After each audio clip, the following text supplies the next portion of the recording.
Ashamaa harka fuunee hordoftootaa fi kabajamtoota tokkummaa faamilii marti keessanuu nageenya waaqayyoo bakka isin jirtanitti hunda keessanii faa baay'atu akkam nagaa jirtu fayyaa keessanii ani bileetiin keessan nagaa gootii kadhannee rabbiif haa ta'u hadha soolitti deebinee jirra. Egaa hadha akka hojii hojjennu asitti akkuma agartanitti qopheeffadhee jira jechuudha.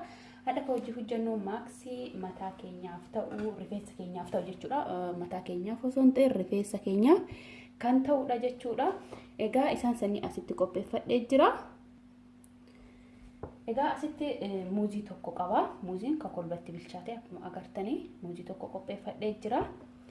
Itti aansuudhaan loomii gimmaasha nan qaba jechuudha.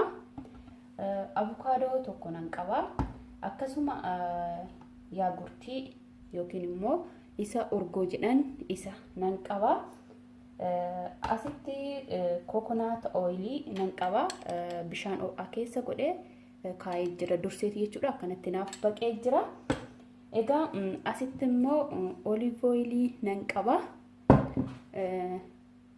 Asitti immoo ruuzii bishaanii nan qaba. Ruuzii bishaanii nan qaba jechuudha. Egaa kanneen qopheeffadhee jira. Amma dursaa asitti buufadha.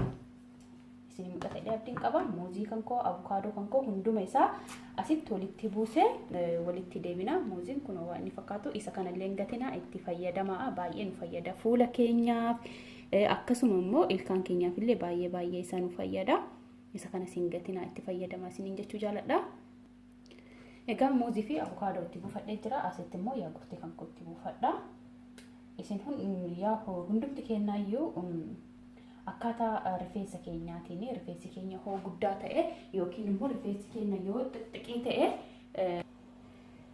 muuziillee akka an godhe bichaa osoo ta'in caasifanillee gochuu hin dandeessu. An rifeensi koo baay'ee xixiqqinti yookiin immoo tuullamaadhaa miti. Kanaaf muuzii tokko, avukaadoo tokko, yaagurtii waan kubbaayyaa bunaa tokko ta'uudha. Okay, sanitti buufadhee jira. Itti aansuudhaan immoo kokonaatii kan koo maankaa shoorbaa 3 itti godhadha. Shoorbaa maankaa jechuudha. 3 itti godhadha. Egaa kana itti godhadheen booda immoo itti aansuudhaan kanas akkuma argitanii bishaan ruuzii immoo haganaagaa jedhee asaabu xiqqoosii itti buufadha jechuudha. Akkuma argitanii wantoonni nu itti fayyadamnu kunni hundumtu faayidaa garaagaraa qabanii garuu mataa keenyaaf baay'ee tokko barbaachisaadha. Yaagurtii muuziin akkuma beekamu mataa keenya faaffaasisuudhaaf yookiin immoo akka dafee guddatu, akka dheeratu, akka malkii bareeda qabatee nuuf taa'u nuuf goosisaa. Akkasuma avukaadoon illee faayidaa addaa qaba. Viitaaminoota garaagaraa of keessatti qabata.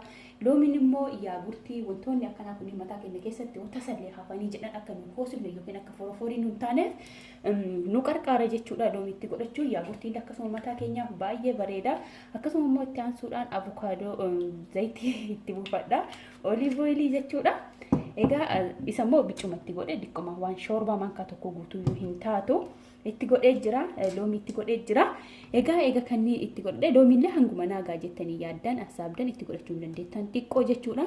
Egaa kana amma kallatee walitti deebina jechuudha. Baay'ee mataa keenyaaf baay'ee bareeda.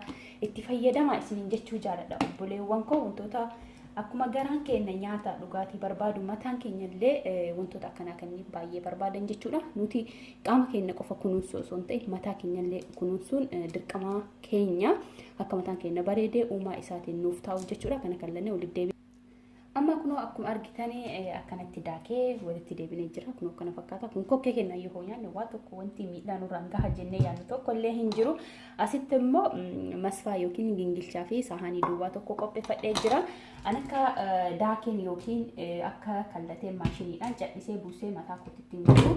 Wantoonni muuzii keessatti gugurraachoonni wantoonni ta'anii hafanii jiranii sanniin keessaa baasuudhaaf isa kanatti buufadha, masfatti buufadha jechuudha. Kun kana fakkaata akkuma argitanii.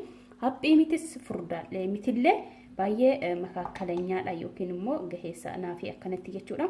Ani akkaataa mataa kootiitii hojjedhe isinis akka rifeensa mataa keessanii rifeensi mataa keessanii yoo tuulamaa yookiin xixiqqii ta'e kana caalchitanii muuzii 2 fi 1 gimmaashaanis gochuu hin dandeessu. Egaa akkasuma immoo abukaadoo illee immoo lama gochuullee hin dandeessu akkuma mataa keessaniiti. Amma isa kana keessaa baasa jechuudha. Akkanuma godheetiin innu keessaa baya. Kunoo amma akkuma argitan gingilchaadhaan keessaa baaseera. Kunoo wantoonni akkanaa hafan kunniin cadhibnee akkuma gingilchaa keessaa baafnee noo itti godhanne baay'ee mataa keenya irratti hafanii yeroo dhiqannu baasuun illee baay'ee nu dhibu jechuudha. Kanaaf odoo gingilchin yookiin gingilchaadhaan keessaan baasin mataa keessanitti hin godhatin asiniin jechuu jaaladha. Argitan wantoota gugurraacha akkanaa kunniin mataa keenya irraa hafanii yeroo filaadhaan itti godhannu baay'ee nu dhibu keessaa bahuudhaaf kana fakkaata. Egaa akkanatti keessaa baaseen booda mataa koo dibachuu bichaadha jechuudha. Mataa koo dhiqachuudhaaf yeroo ka'u biyaansa sa'aatii 2 akkas honaa hafe mataa koo dibadha jechuudha. Kun kana fakkaata. Egaa mataa keenya akkan bubuqqaane nu gargaara, akkan ciccinne nu gargaara. Mataa keenyaan baay'ee gaariidha. Garuu wanti gochuu qabnu dibannee dhiisuu osoo hin ta'in biyaansa amma daqiiqaa 10 amma daqiiqaa 5 takka masaajii gochuuf nurraa barbaachisa. Mataa keenya yeroo dibannu mataa keenya dibannee akkanuma dibee dhiisaa miti. Akkana dibee dhiisaa osoo hin ta'in akkana dibee dhiisee waan faayidaa naa kennuu hin danda'u waan tokko illee jechuudha. Maaliif ittuma godhe malee waan tokko akka inni faayidaa san argatu hin goone.